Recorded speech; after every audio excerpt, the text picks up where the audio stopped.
Hello hi नमस्ते के छ खबर सन्चै हुनुहुन्छ। आज चाहिँ हामी छौँ अलकासीमा रहेको काठमाडौँ रेस्टुरेन्टमा।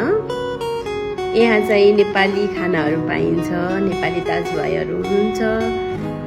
हामी चाहिँ नेस्टो पार्क गर्दा गर्दै साँझ परिसकेको थियो। हामी साँझको समयमा पुगेका थियौँ, त्यही भएर हामीले खानाहरू प्याक गरेर घर ल्याउनु पर्यो, किनकि हामीसँग धेरै टाइम थिएन।